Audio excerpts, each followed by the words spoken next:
Got. Iawn, i ni yn mynd yn fyw. Noswaith dda, diolch yn fawr iawn i chi am ymuno gyda ni heno i lansio ymgyrch arbennig a phwysig iawn mwyn talu teyrnged teilwng i Sarah Jane Rees, sef Cranogwen. Good evening, I'm Carys Ivan and I live here in Llangrannog. For access purposes, I'm a female, I'm in my early 40s, I've got long brown hair and I'm wearing a shirt that has got a pattern on it. Unfortunately, I'm not a descendant of Cranogwen, but I am very proud that my mother-in-law, Shmai Carol Shirichi, was instrumental in setting up Merched y Wawr Cranogwen. This is a bilingual event. There is no live translation this evening, but we are hoping to provide that in future talks and events. Felly meddyliwch I mi os ych chi yn clywed pethau ddwywaith. Mi wna I fy ngorau I beidio gael ddweud.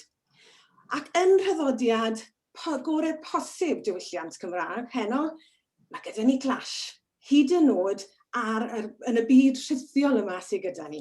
Am hanner awr wedi saith heno, mae Idris Reynolds ar y cyd a barddas a Awen TV yn lansio'i llyfr, a mae'n debyg bod cerddi yn y llyfr yna gan Philippa Gibson a Mary George am Llangrannog, dwy fardd heddiw sy'n siŵr sy'n gefnogol tu hwnt o Cranogwen a be nath hi wneud I arwen y ffordd.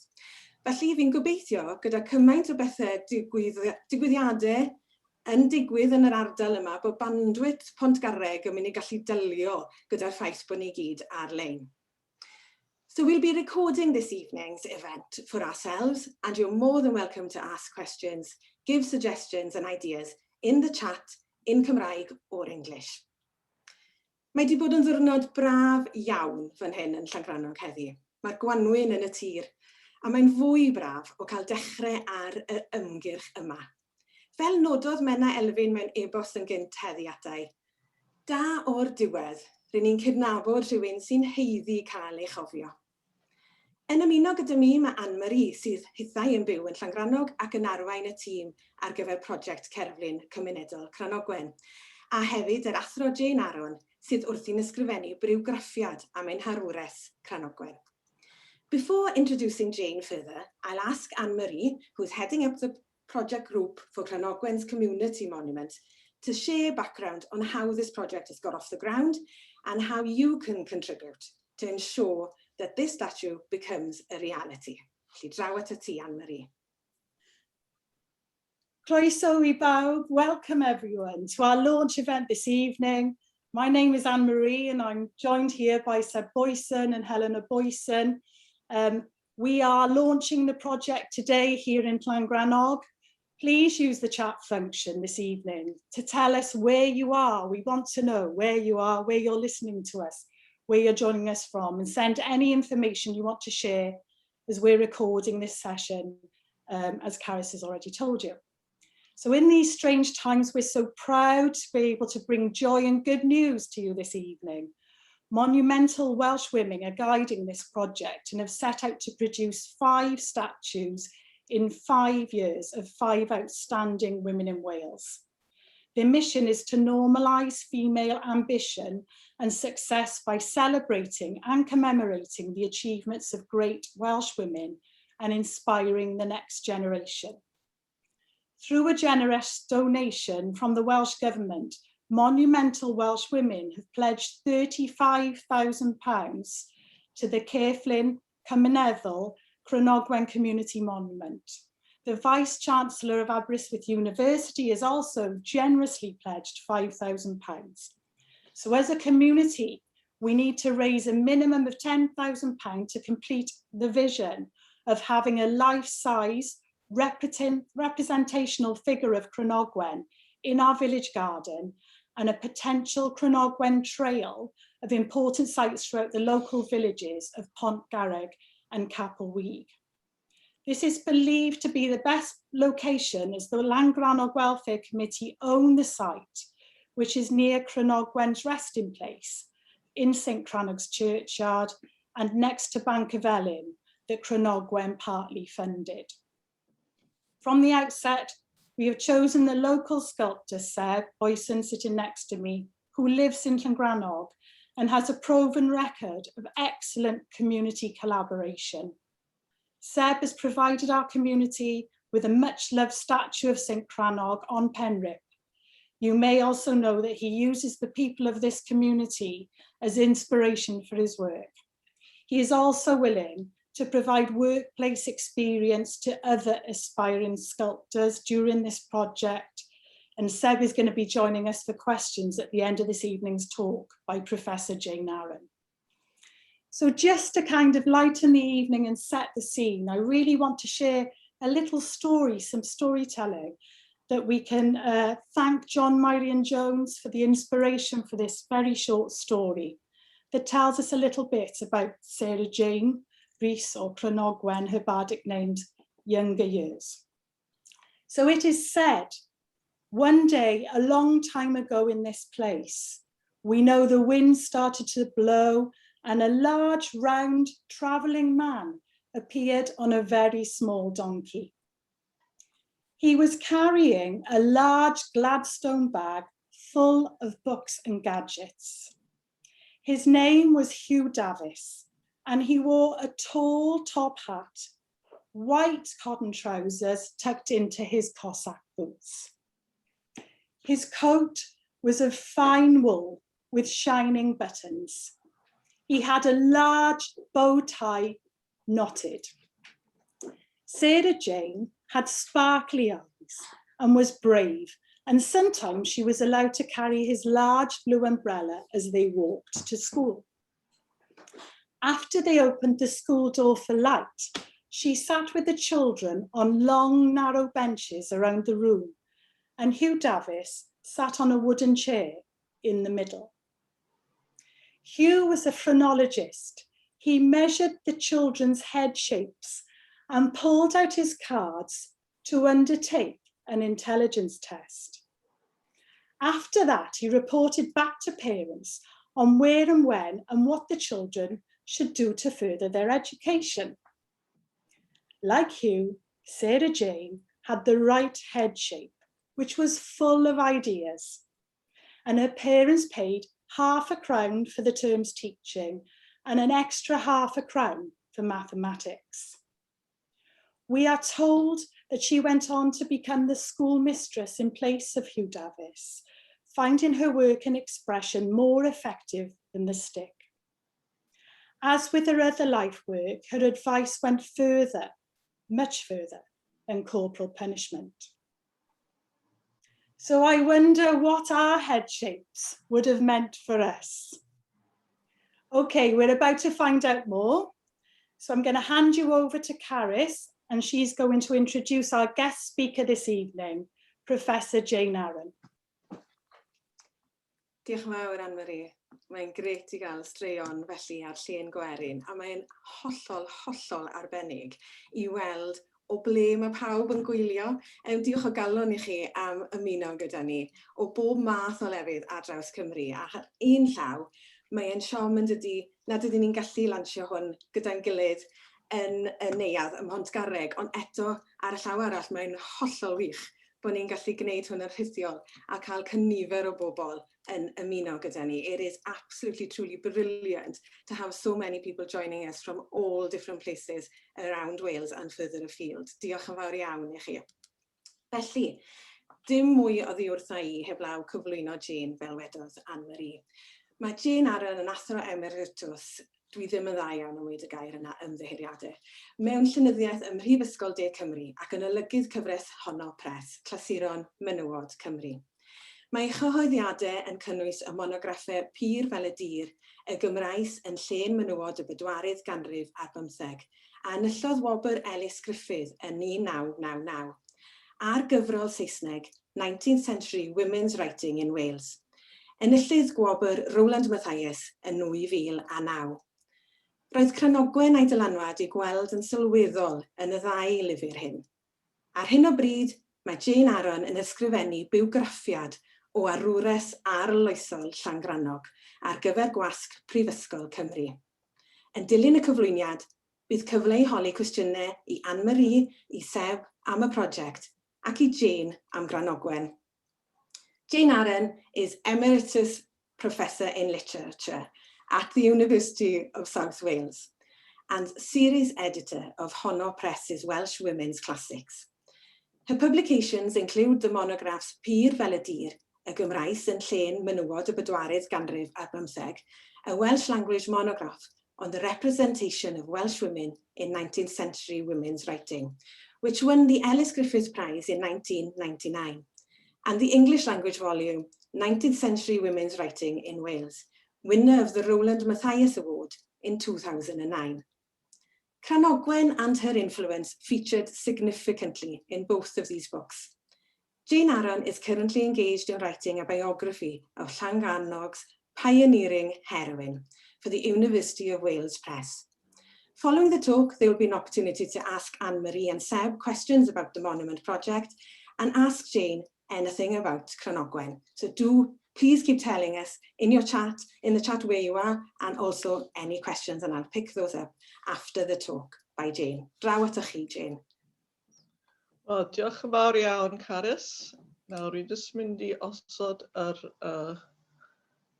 y peth ma fyny. I'll say it. Right, mae hyn wastad ychydig yn tricky. Wi methu cael nawr, wi methu cael y peth ar y gwaelod. Oedd e gyd yn gweithio? Mae'r chat lan dy fi. Mae wastad yn ofni roi pethau off. I'll say it. Right, share screen.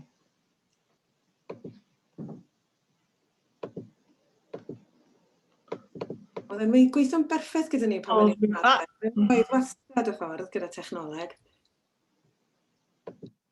Right, chi gweld y nawr?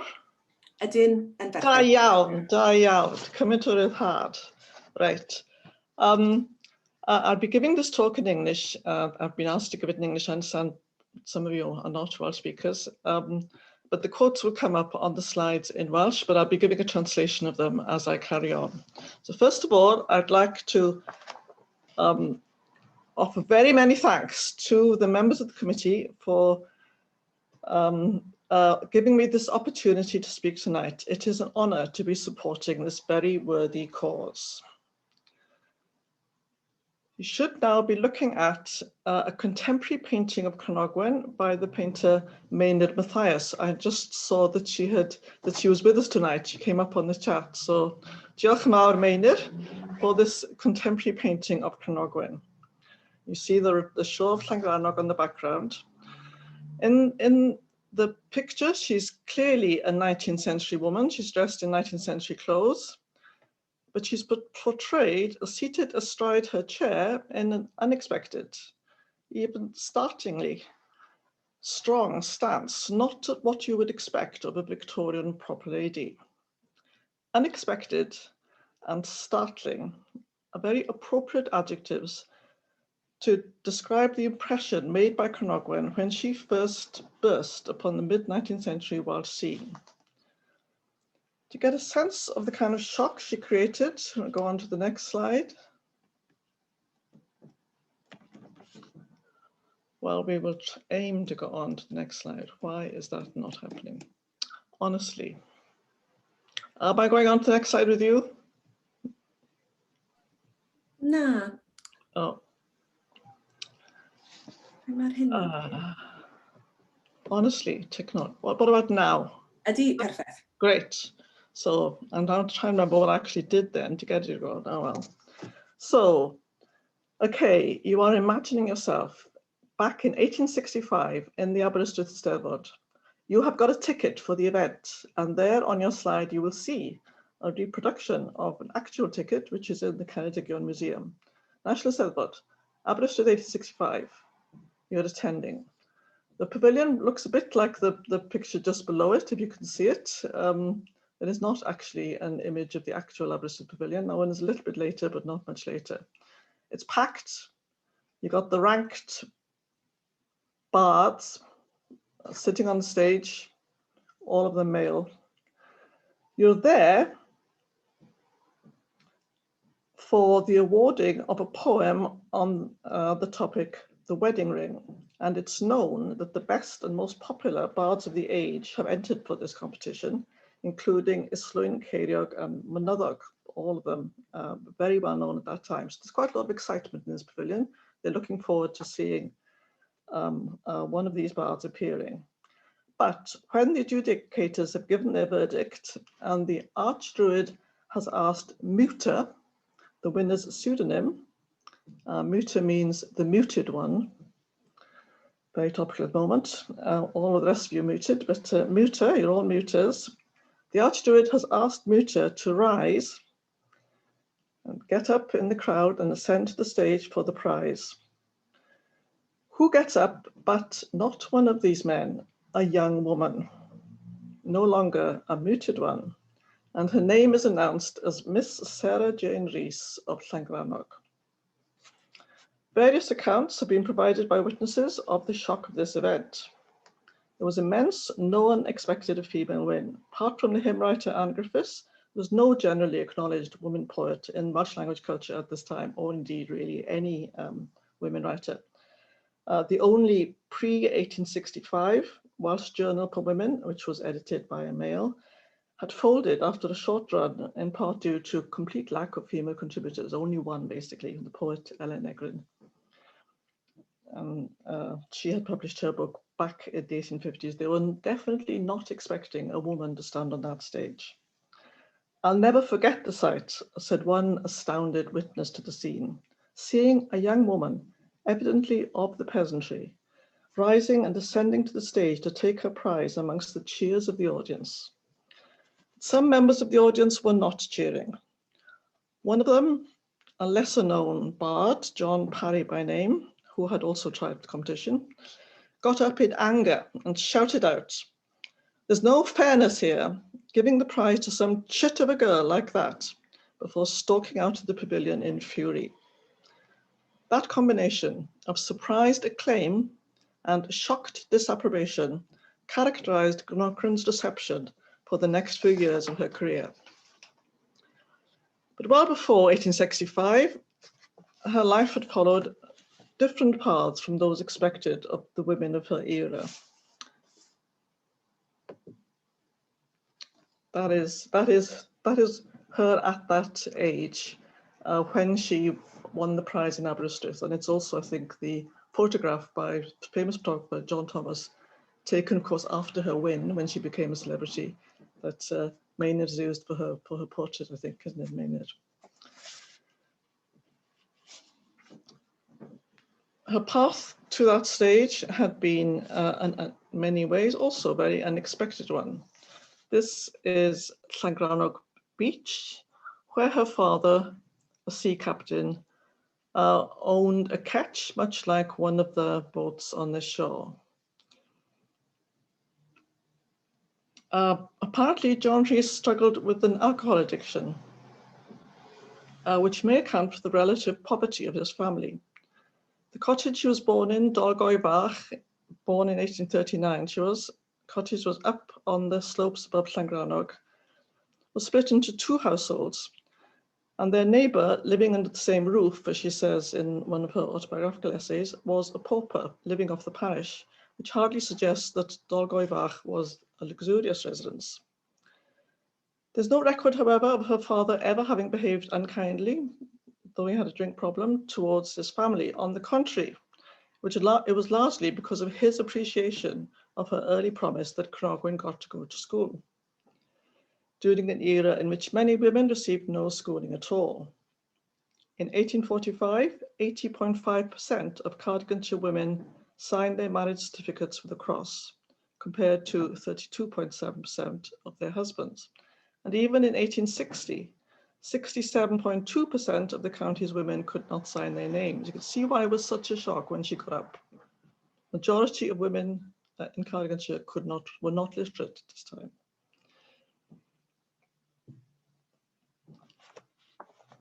But Sarah Jane, from a very early age, had taken to copying the activities of her two older brothers, Daniel and David. She was a bit of a tomboy, did what her brothers did.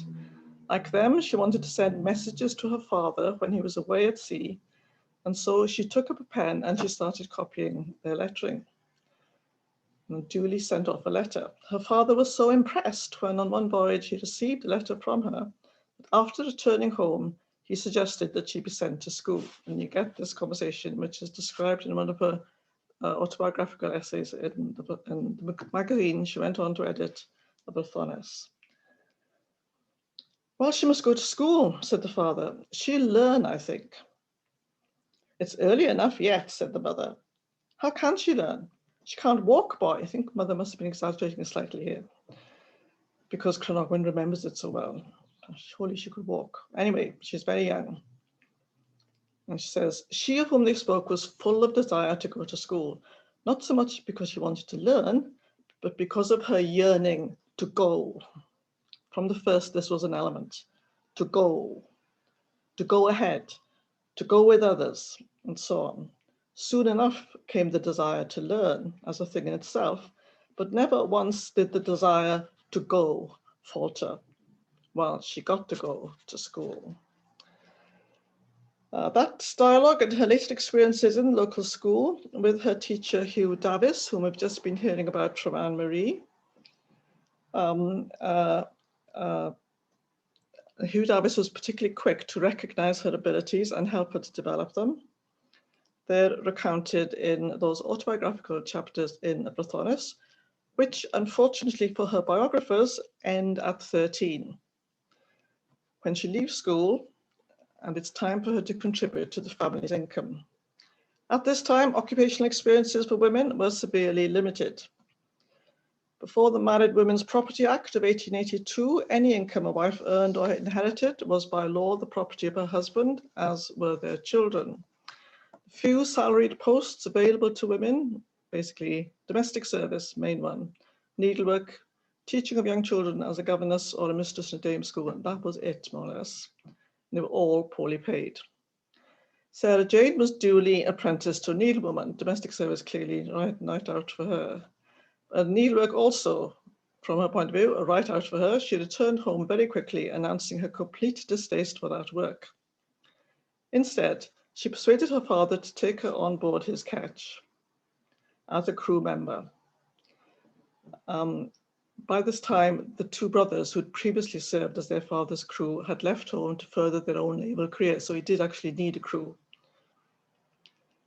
So started her 3-year stint as a sailor. An unusual occupation for a female in those days, unless she disguised herself as male, and one which has caught the imagination of modern day writers and illustrators. I hope we're now seeing a different illustration. Is it working all right, Caris, the slideshow? Yeah, perfect. Right. It's 3 years she was a sailor with her father. Crew member, not serving the food. But remember, it's a very small boat, it's a ketch, it's little. She was very much needed as a crew member. And you get various illustrations of that nowadays. An incident from her sailing days is related by her biographer D.G. Jones and is illustrative of her character.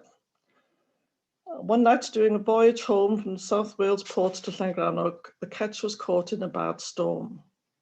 The father thought it best to hasten to the shore, but it's nighttime. The daughter disagreed, arguing they would be safer in the dark if they stayed out at sea until the storm abated. Reverend Jones describes how a storm arose between the two of them. At last, she stamped her foot with force on the deck. She challenged the authority and experience of her father and forced him to bend to her judgment. Her judgment proved correct, and they were spared, along with Frances Rees, the mother, who was also on board in the cabin below deck. The strength of their daughter's character and her intelligence, having thus impressed itself on her parents, I think also there's more money coming in now because the sons are succeeding in their naval careers. They acquiesced to Cranogwen's wish to receive more education, and she attended schools in Newquay, Pontcharn and Cardigan before returning to Llangrannog from a London navigation school with a Master Mariner certificate. At that time, you had to have the Master's Mariner certificate to become a captain. She could not become a captain, she was a woman, but with it, she could become the school teacher at Llangrannog after Hugh Davis had retired, where she taught young soldiers and young sailors and prepared them to take the Master Mariner certificate, as well as teaching the local school children. But her Eisteddfod win in 1865 changed her prospects.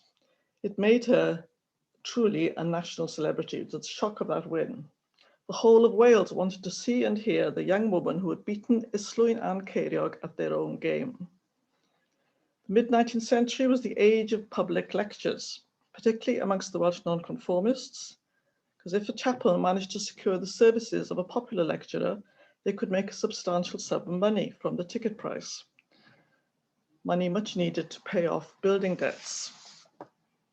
Cranogwen was persuaded, against her initial inclination, because it meant giving up that hard-won teaching post, to become a public lecturer. Again, the shock of her appearance was considerable. In chapels up and down the land, whose congregations had never previously seen a woman standing up to address them from the pulpit or the deacon's pew. This, on the next slide, is what they were used to. Strongly patriarchal culture in which women's roles were strictly subordinated. But now, throughout Wales, as Cranogwen toured every part of the country, giving 4 or 5 lectures per week in different areas before moving on to the next, large audiences, some of them having travelled miles to see her, saw their leaders, the ministers and deacons, welcoming her appreciatively, and heard their local bards reciting verses in her honour. She'd give the lecture and then various bards would shoot up, recite verses. One commentator says, "I never knew we had so many bards in our village," before they started praising Cranogwen. The ceilings impeding women's progress, which Cranogwen in her era smashed through, weren't so much glass ceilings, you could say, as heavy oak ceilings. You know, she kind of splintered through all this rising. She started on her public lecture tours in the winter of 1865. By the summer of the next year, the Reverend Thomas Levy, a leading figure with the Methodists, that was her denomination, the Calvinistic Methodists, he could report that the young woman known as Cranogwen is now counted amongst the foremost lecturers in our country. She presents an unusual combination of feminine modesty and masculine strength. Apparently she would begin her lectures quite timidly, quite as if she was quite shy, and thus gained the audience's support. You know, they wanted her to get through, and then once she'd captured them, she'd show all this strength. That combination, however, was to some observers entirely unacceptable. They thought it unnatural in a woman to show masculine strength and to speak in public. Just like to say, the illustration here is not of Cranogwen herself. It's a punch cartoon vilifying women public speakers. And so an indication that the prejudice against women taking up such roles was not, of course, confined only to Wales. Another prominent Methodist, the Liverpool minister Henry Rees, tried to put a stop to Cranogwen's activities altogether, arguing in an address at the denomination's annual meeting, the session in 1866, that for women to give public lectures was indecent. He says, "It is a shame to tarnish women by calling them to such work. They are useful in their family circle, and it is unnatural to call them from that responsibility to teach congregations."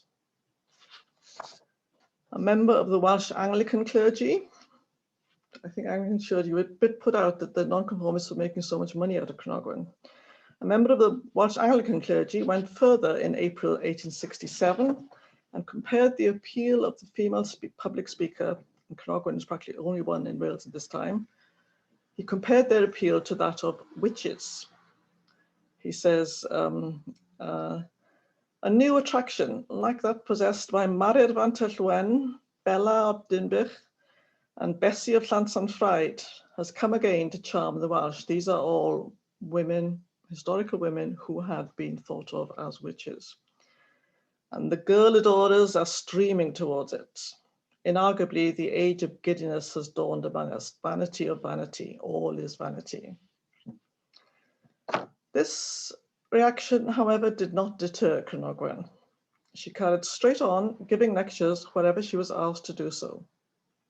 Nor did it put off her growing number of admirers. That's a little bit later than the first one, I think. Her face is a bit fuller, but by the same photographer, John Thomas. The quote on this slide is typical of the thousands of reports on her lectures, 3,872 on the last count, which appeared in Welsh journals and newspapers throughout the second half of the 19th century. She's by far the woman who's most often mentioned in the newspapers of the period, usually reports of the lectures. Later, she was preaching as well, reports of them. This quote is from an anonymous reporter who went to hear her speak in Aberdare in April 1866. He had, of course, like the rest of Wales, heard of her Aberystwyth win, but he was initially very suspicious of it, refusing, he says, to believe that a young woman could fairly defeat both Islwyn and Ceiriog. He attended her lecture, thinking to find his suspicions proved right by the mediocrity of her address. But he says he had a great shock. Here is Miss Rees on her feet, and I starting to listen very judgmentally. But God help me, before she was minutes on her feet, I, in my greatness, was forced to feel ashamed of myself that I had aimed at such a task. I have never heard in 2 hours, that was the length of her lectures. People had longer attention span then than they do now. I have never heard in 2 hours so much of substance, underlined, sylwedd it is in Welsh. And it is not surprising to me now that she defeated our chief bards. Throughout the rest of the decade, her fame continued to grow, not in Wales only, but amongst Welsh immigrants in the major English cities and in the United States. She received pressing invitations to give lecture tours in America and went there in 1869, touring the whole continent. There it is for you, the whole continent. Landing in New York, on the east side, lecturing in New York State to the Welsh in New York State, in Ohio, Pennsylvania, Virginia, then taking a northwesterly route through Indiana, Illinois, Wisconsin, and Minnesota. It's really interesting following all this because you also learn about the Welsh in America at this time.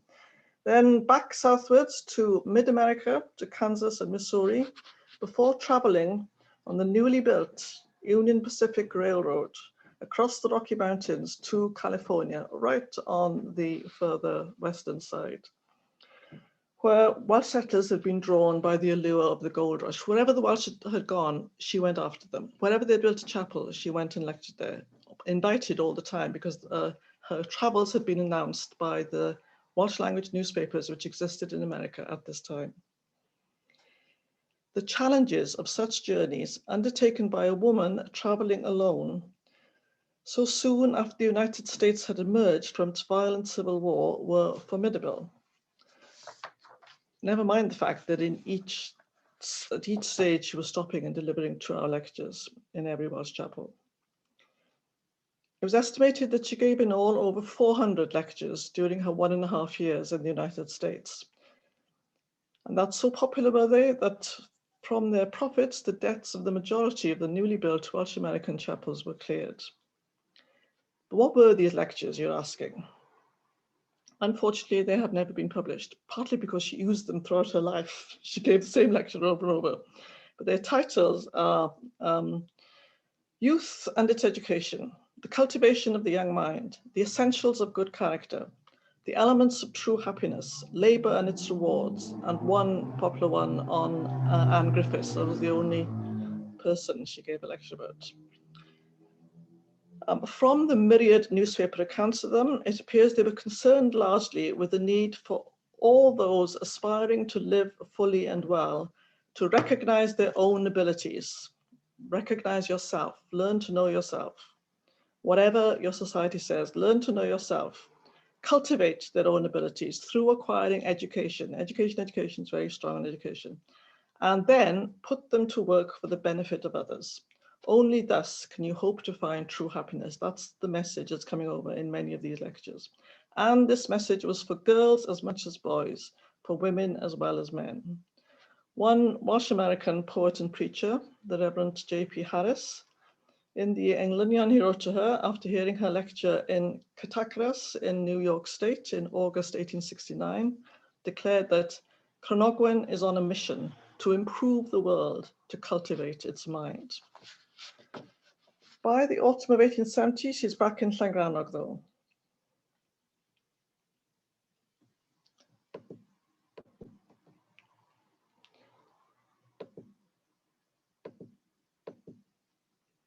And that's another interesting aspect of her career. She always returned to Llangrannog. She chose no other home throughout her life. She could have stayed in America and made herself a fortune. She could have settled in Manchester, Liverpool, London, in each of which she was a popular lecturer with the local Welsh. Back she came to Llangrannog. Used her dollars to pay off the debt of its newly built Methodist Church Bank Felyn and built for her parents and herself a new house, Bryn Eiron, still standing in Portgarreg. At home, she lived as she always had, speaking the local dialect, clattering about the village in clogs, and participating in local societies like the Band of Hope branch, which she had established in the village in 1869 before she left for America. What were the attractions that tied her to Llangrannog? First of all, the place itself, and there's a poem in praise of Llangrannog in her collection chyflawniadau Cranogwen, which appeared in 1868. The book itself is dedicated in most appreciative and loving terms to her mother, Frances Rhys, clearly another tie drawing her back to Llangrannog. And the third feature in the bond between her and Llangrannog reveals itself in the poem My Friend, which is also published in that collection. In it, she addresses her friend in highly romantic terms. Ah, dear sister, you are to me as the moon to the sea always. Following you without rest are the purest affections of my heart. To the bright star of your face, I see no comparison. Thousands of fine stars brighten the heavens. I admire them, but I love you, my dear Venus, my Ogwen. It's clearly a romantic friendship, which at that time was the term for lesbian relationships. It ends virtually in a marriage proposal. Well, there it is. Be here still till my life flows from me. And the dear joy of that life would be to look upon her everywhere. It's probably addressed to another local woman, Jane Thomas, like Cranogwen, a sailor's daughter, born in nearby Penbryn, who'd moved to Llangrannog in the early 1860s to look after her aunt and uncle. After the aunt and uncle died, she bought a house across the street from Bryn Eiron, and Cranogwen moved to live with her there during the final decades of her life after the death of her parents. Another aspect of the strong tie between Cranogwen and Llangrannog was that it was the women she lived amongst there in her youth who had inspired her lifelong mission. In a fishing village like Llangrannog, with menfolk often absent at sea, the characters of the women on whom fell the burden of maintaining the community in their absence became strongly apparent, as also did their complete lack of any official status. They're basically doing all the work, getting none of the credit or, of course, none of the money. In later life, after she'd become editor of a Brythonus, Cranogwen crystallized this early experience in her account of her immediate neighbor, Esther Morris, the pauper who shared Dolgoi Bach with the Rhys family. Esther Judith, as Cranogwen calls her, is remembered as a strongly religious and markedly articulate and intelligent expounder of her Bible, with the soul of a poet, but with no possibility of realizing these gifts because they did not accord with the gender roles allotted to women during the Victorian period. So she says in her chapters on this one character in Llangrannog, Esther Judith. Among the peculiarities of this old woman, whose memory we want to record and respect, was her eloquence and intellectual strength. If the circumstances had been different, many of them, and she exactly the same, she would have made an incomparable orator. She would have set the world on fire with powerful eloquence, spirited enthusiasm, and zeal for truth. Whoever else was called to keep house and look after a family, Esther was not. She possessed as little aptitude and ability in that direction as did John the Baptist, or one of the early prophets.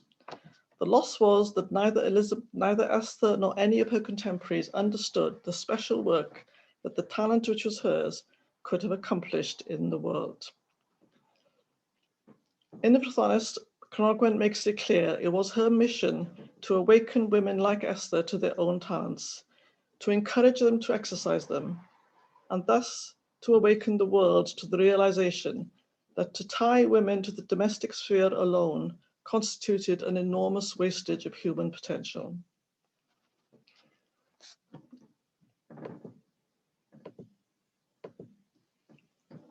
At the beginning of the Brythonest, she says that is her aim, to invite and charm the women of our country out of their caves, to read and think and write, and we are starting to reach that aim.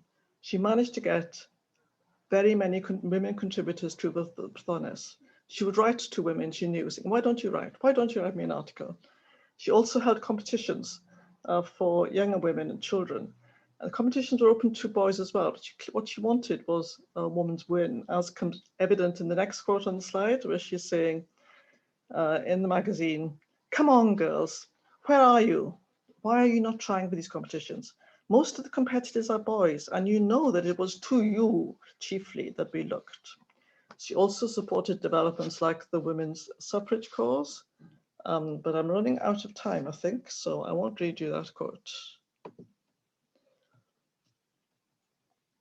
And in her, well, the slide shows sped on a bit, so she's also arguing for women to recognize themselves, develop their talents, take up their place in the world consistently throughout the questions and answers column, the agony aunt column in the Brythonest, which was a very popular part of the Brythonest. You're getting the same message over and again. Should women become preachers? Of course they should, if they have the talent, if they can attract an audience, they should become preachers. Recognize your ability, develop it, and use it. If you're obstructed, she says, you will find a way to get through. She found her women writers. She created a new generation of writers. She also supported women as public speakers, particularly in her role as head of the South Wales temperance movement from 1901 on, when she cleared the way for many women to become public speakers. She trained them carefully. In this next slide, you should be seeing, I hope, did Annie Catherine Pritchard you got? Notice the date she's born, 1858. When Cranogwen started public lecturing, she would have been 7. Annie Catherine Pritchard says, Cranogwen was a heroine to us from the days of our childhood. No doubt she was one of these audience astounded by that appearance of a woman in the pulpit. The public woman was a new phenomena in Wales at that time, during her childhood, 1866.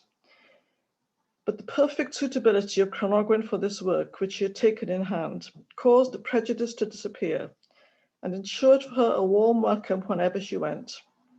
She had the opportunity not only to do good herself, but to open a pathway to public service for her sisters. She's writing this in 1896. We know that the hard-working public women of Wales, who are so numerous today, will readily admit it was Cranogwen who opened the way for them.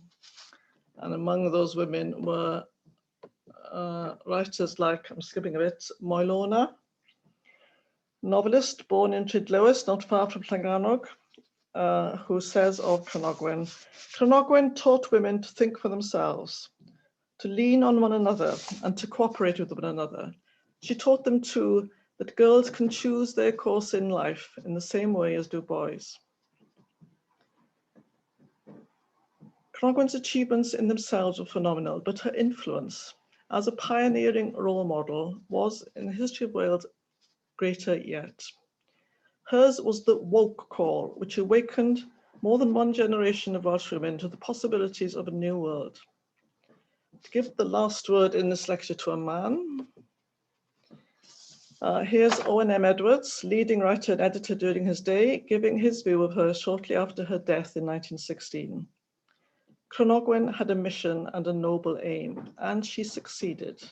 No woman in our history to date has done as much to increase the intellectual confidence, the self-respect, and the usefulness of the women of Wales as Cranogwen. So I hope I've said enough to persuade you that in memory of all those lost generations of women who, like Esther Judith, never had a chance to prove their talents, you should join in this noble effort to raise in Llangrannog a statue to a woman who succeeded against all odds in fulfilling hers and in inspiring many, many others to do the same. Thank you.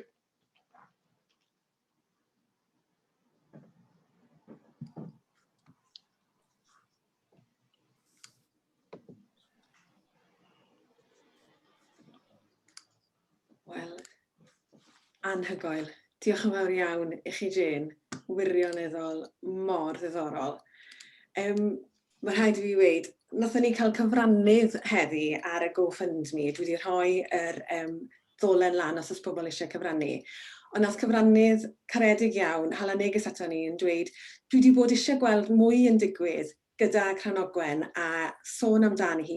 Ers i fi glywed Jane Aron yn sôn amdani hi mewn clwb ysgrifennu yn Aberystwyth. Felly, yn amlwg, Jane, i chi wedi bod yn ysbrydoli yn yr un rôl â Cranogwen, yn ysbrydoli pobl i feddwl amdani ac i eisiau sgwennu hefyd. Felly, diolch o galon i chi am eich amser chi heno.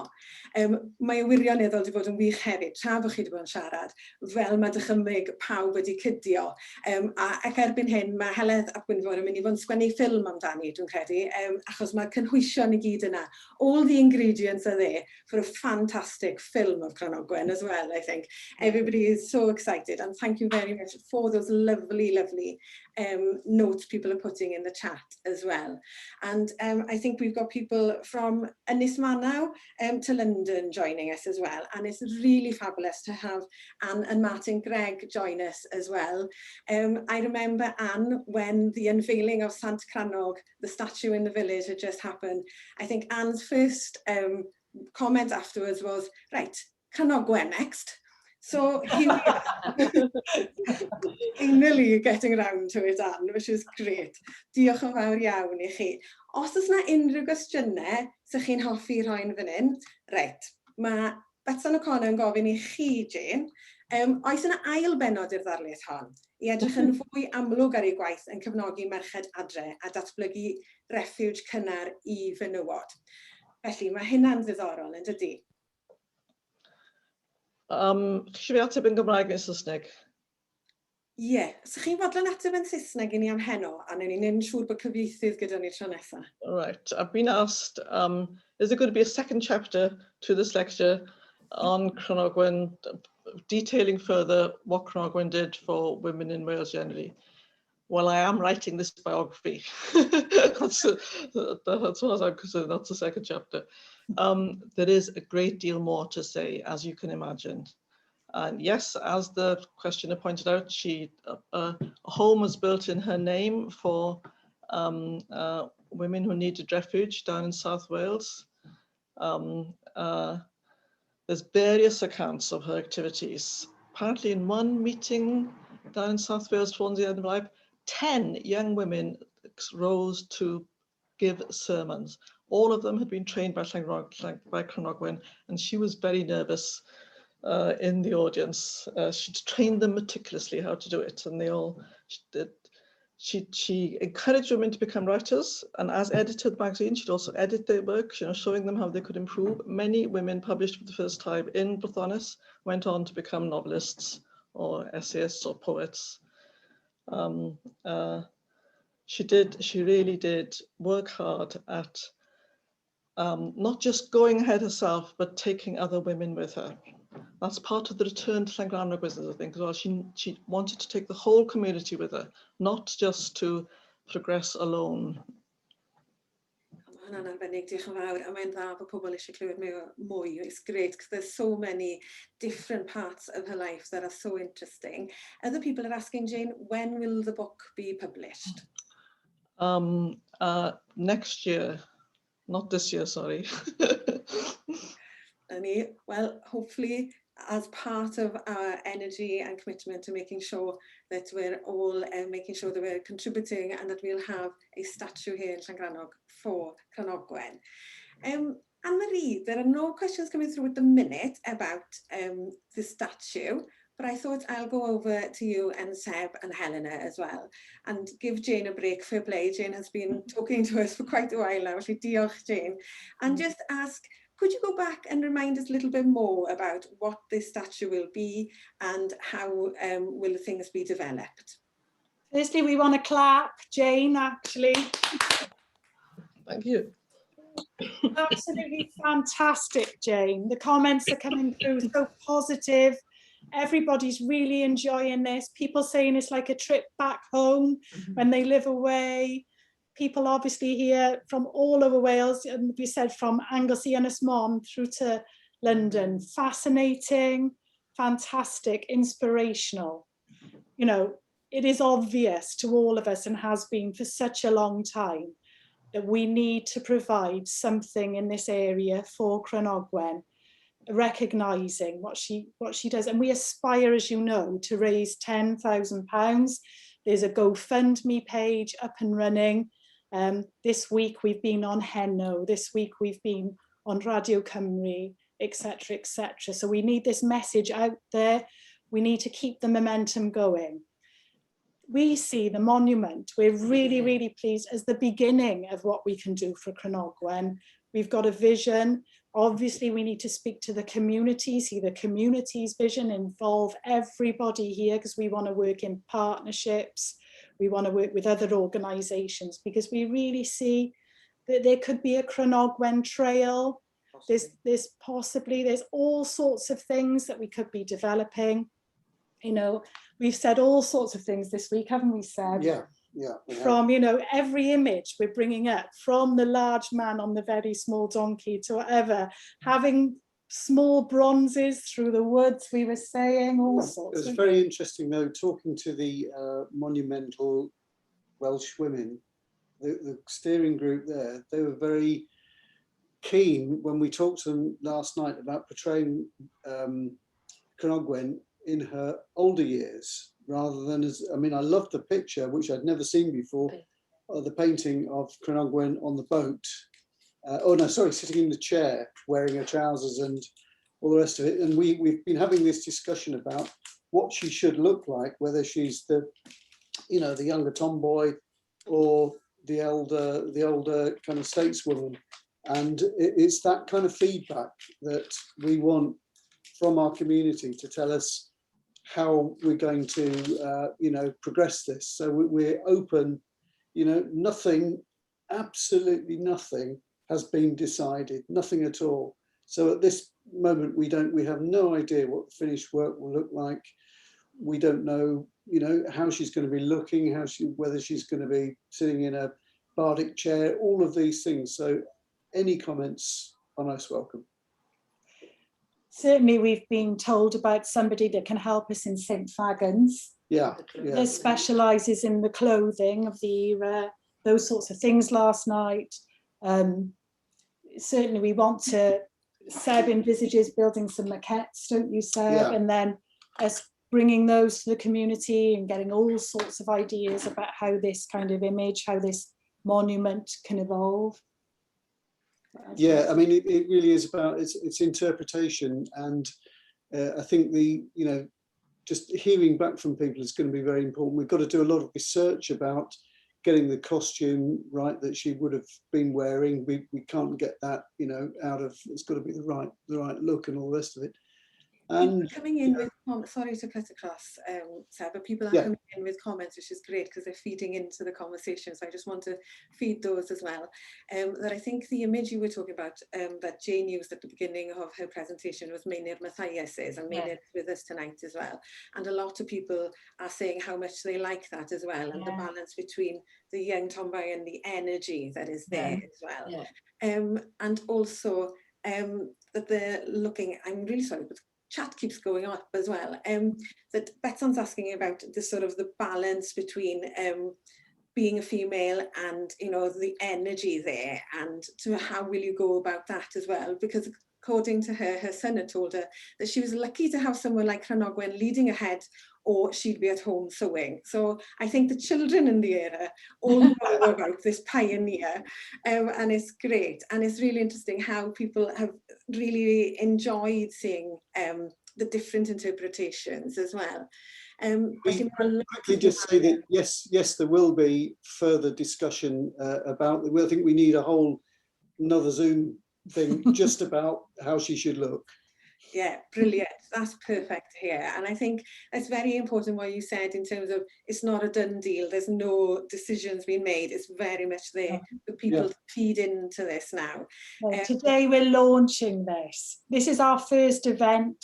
There'll be lots of other events. We're already talking about our next event, aren't we, Caris? You know, so this is going to be built on. We're going to sustain the momentum.